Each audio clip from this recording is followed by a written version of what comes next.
मित्रांनो, जनतेच्या हृदयातलं हिंदकेसरी मैदान, पेडगाव मैदान, आजच हिंदकेसरी मैदान आहे मित्रांनो आज. आणि प्रत्येकजणी घरनं निघताना की आपल्याला तिथला गुलाल पाहिजे किंवा तिथला गट पाहिजे असं म्हणून निघाला.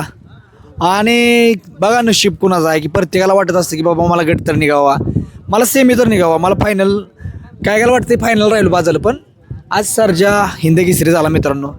आणि मला वाटतं मालकाचं नाव काय? ओंकार कस्तुरे. ओंकार कस्तुरे मित्रांनो. पहिलं मैदान आज आम्हाला पण बरं वाटते. पहिलं मैदान मला वाटते क्वार्टर फायनलला आपण राहिलो आमचा पिस्टन नंदुनी.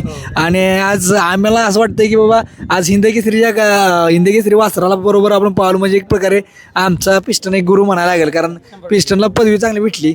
आणि खरंच म्हणजे वासरू मित्रांनो जर बघितलं तर एक त्याड बघितल्यानंतर वाटतं एकदम शांत आहे.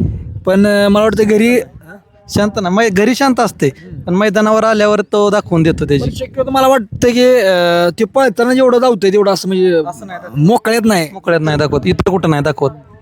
काय वाटत होतं तुम्हाला? वाटत होतं आपण आज सचिनच्या काळात पळतोय त्यावेळेस तुम्हाला वाटत असेल की बाबा 100 गुलाल होणार, पण एक नंबर होईल. नाही, एक नंबर होईलच. आम्ही घरून येताना ठरवून चालतो आज एक नंबर करायचा.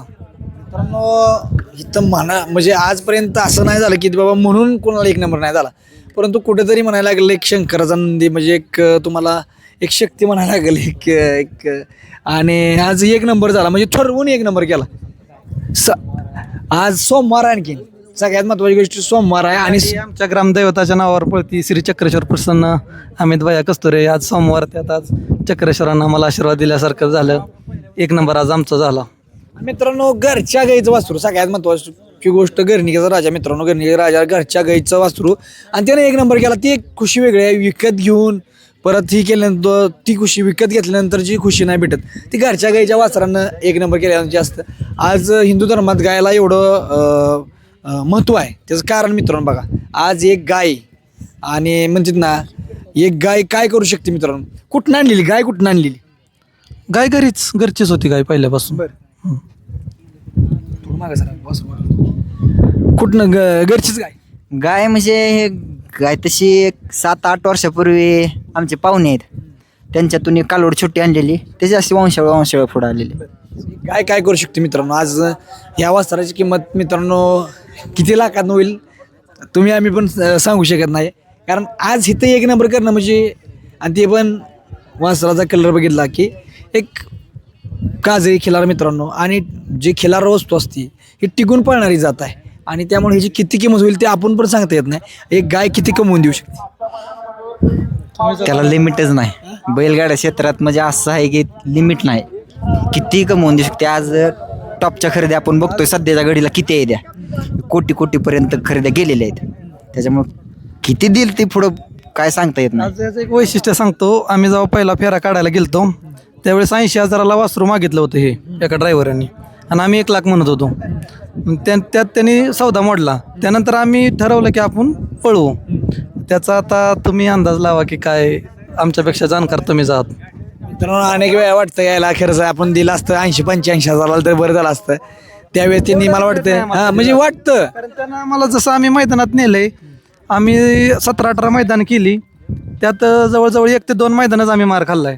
नाहीतर तिथं प्रत्येक मैदानात त्यांना आम्हाला काय कधी नाराज केलं नाही मैदानात गेल्यावर. आणि अंधारातनं पळत पहिल्यांदा म्हणजे अंधारातनं उजाळायला गेलं मित्रांनो. अनेक वेळा म्हणतो की बाबा नियोजन काय नाही, मी नियोजन करतो. काय नाही नियोजन, ज्या वासराच्या किंवा बैलाच्या पळ असतो त्याचंच नियोजन होते. तुम्ही बघा, जर पळत नसलं तुम्ही हलक्या सुलक्या बैलाचं नियोजन होऊच शकत नाही. तुम्ही म्हणताय ना बाबा आमच्याकडे नियोजन होत नाही, आम्ही परिस्थिती नाजूक आहे, आमचं येऊ. पळलेलं वासरू लपून राहत नाही, पळल्याला लपून राहत नाही. पण असं आहे की जर आता आम्ही जे अनुभवलं एवढ्या दिवसात, पण ह्या क्षेत्रात जर तुम्हाला वासरू उजेडात आणायचं असेल तर 4 पैसे खर्च करावं लागतात. 4 पैसे खर्च केलं तरच वासरू उजेडात येतं. ह्या आम्ही जाणवलं एवढ्या. आज आम्ही लोक नाहीतर आपल्याला वर येऊन देत नाही. कुठं ना कुठं 4 पैसे घालवल्याशिवाय आपल्याला दिसतच नाही लोकांना. अनेक लोकांना असं वाटतं की याला कुठं म्हणजे पैरा द्यावं तर हे आपल्या कुठेतरी आपल्याला ताप होईल. नाही, तसं नाही. पैरा द्यायचं कसं असतं, आता फुकट पैरा कोण देत नाही. फुकट पैरा कोणच देत नाही. आता हे बघायला गेलं ना, आपण जर गेलो एखाद्याला पैरा मागाय, तुमचा कुठं राहिलाय, जरी राहिला असला तरी मग किती देता मग पळू. एकमेव शाहिदभाई आणि बल्लाल सर आणि सचिन आप्पा आम्हाला खरंच आज ह्या तिघांची एवढी साथ आहे. केवळ आम्ही सचिन आप्पांचा साई आहे. आप्पांनी मैदानाला आम्हाला एकदा म्हणजे आम्ही पळलो साईवर, त्याच्यानंतर आप्पांनी शाहिदभाईला असं दाखवलं असेल की आपल्याबरोबर पळायला सर्जा आहे म्हणून. शाहिदभाईनी बल्लाल सरांनी खरंच सर्जा आणला तर उजेडात सचिननी.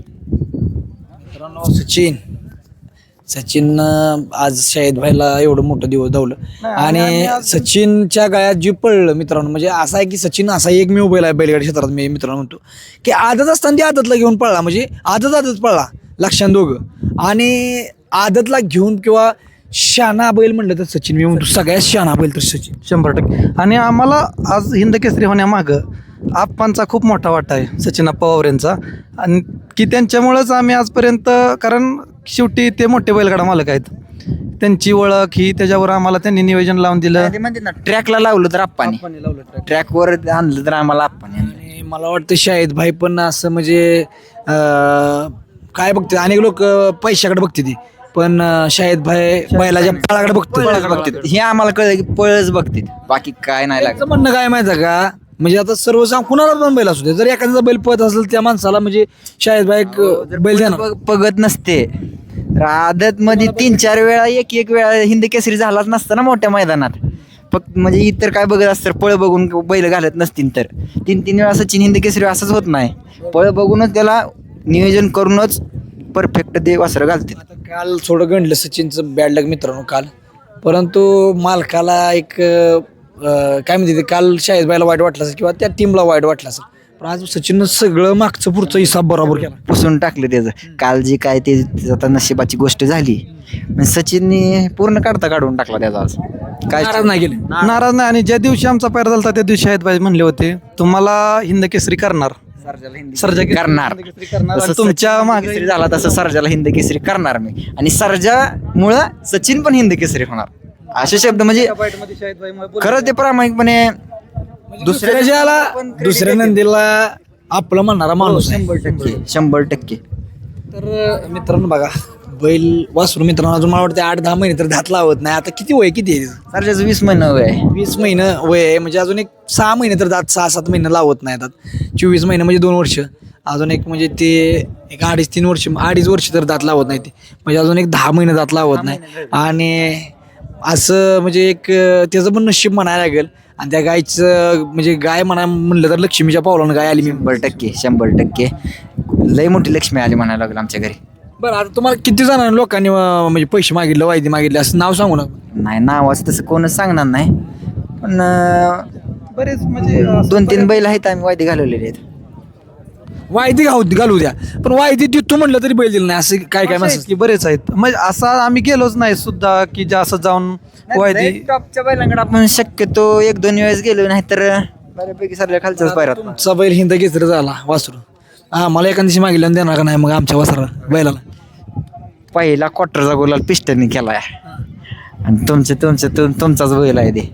मला वाटतं 2दा पळूया आपण पिस्टन. आणि डॉक्टरांनी म्हणायचं ना आम्ही वासरू घेऊन येणार का तर येणार. डॉक्टरनी आज सर्जा इथं घेऊन यायचं आहे, याच्याआधी पण आम्ही घेऊन गेलो डॉक्टरांसाठी. डॉक्टरांनी आम्हाला एका कॉलवर ते असं मैदान आहे, तुम्ही सर्जा आणावं लागतोय. आम्ही न विचारता सर्जा घेऊन गेलो. काय कारण असतो, आम्ही तिथं आमच्या गाडीचं 19-20 झालं, पण आम्ही एकदा पण विचारलं नव्हतं आम्ही डॉक्टरांना.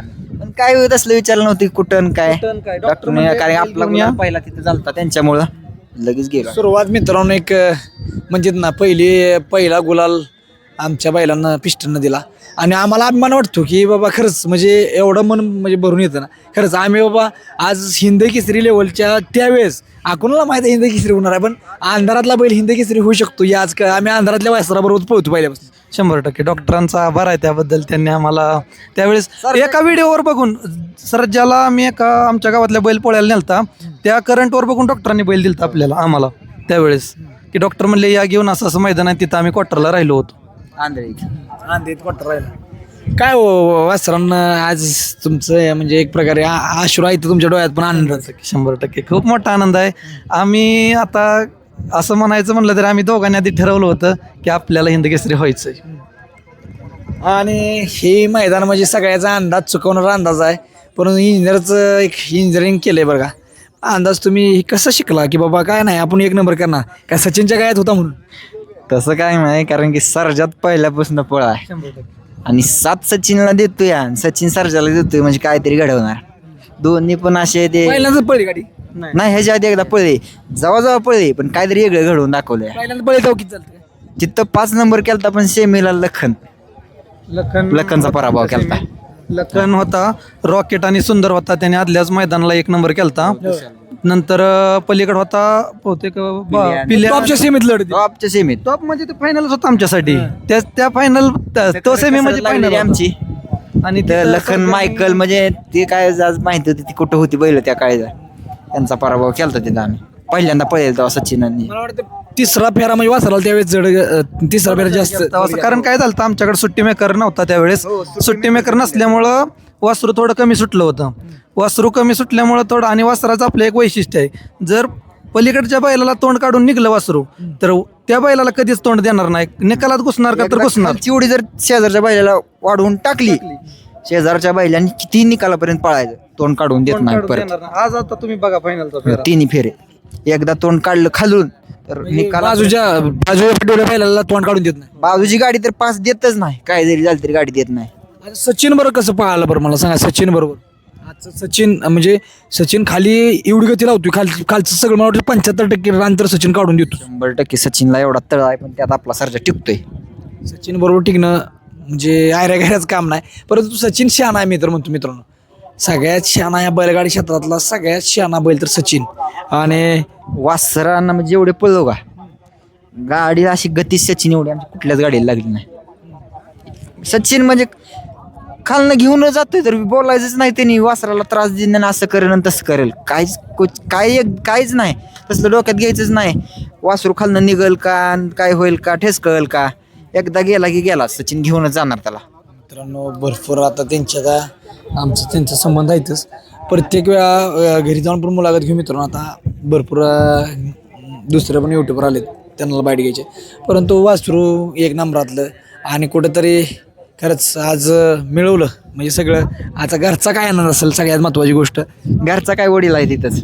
काय काका तुम्ही या, तुम्ही महत्त्वाची गोष्ट आहे काय वाटत तुझा इंजिनिअरिंगला पोरगा आहे कुठं, म्हणजे ही नाद बेकार आहे, अनेक गोष्टी आहेत त्या, परंतु अनेक लोक म्हणजे ती नाद बेकार आहे हाय का तर हाय बेकार, परंतु चांगल्यासाठी चांगला पण तेवढाच आहे. बरोबर आहे ना. काय वाटत तुझा आज एक नंबर होईल? हो होणार वाटतच होतं. हो नाद कसा आहे वाटते? म्हणजे बरं का, त्यांचं आम्ही आता ज्या वेळेस मैदानात जायचो त्यांचं एकच असायचं, तुम्ही जावा, आपण काय नाही काय आपला सर्जा तर पळतोय, त्यांना विश्वास होता. त्यांचा मागणं एवढा सपोर्ट असायचा की त्यांचा फोन असं गटाला जायच्या आधी फोन यायचा तर येणारच, काय झालं, आणि गट बसल्यावर अभिनंदन म्हणून त्यांचा 100% फोन येणार. पहिला फोन त्यांचा असायचा, अभिनंदन. सगळ्यात महत्त्वाची गोष्ट मित्रांनो, घरच्या गाईचं वासरू गुलालात राहणं म्हणजे गुलालात राहणं तर, आणि एक नंबर करणं ते पण हिंद केसरी पेडगावच्या मैदानावर गुलालात एक नंबर करणं ही लय महत्त्वाची गोष्ट आहे. आणि मला वाटते की माणूस म्हणतो ना गोट्यात गायीन घरात आई, तसं काम आहे. आज गायीनं दिवस दावलं तुम्हाला. हो बरोबर आहे ना, गायरीनं दाखवलं. चला मित्रांनो, वासरू बघा आत्ता इतका शान आहे बघा, बसला निवांत, त्याचं काय देणं घेणं. पब्लिकनं पळतंय का? दोन्ही खांदी पब्लिक, दोन्ही खांदी पब्लिकनं, त्याला काय देणं घेणं नाही, एक प्रकार निवांत बसला बघा. धन्यवाद.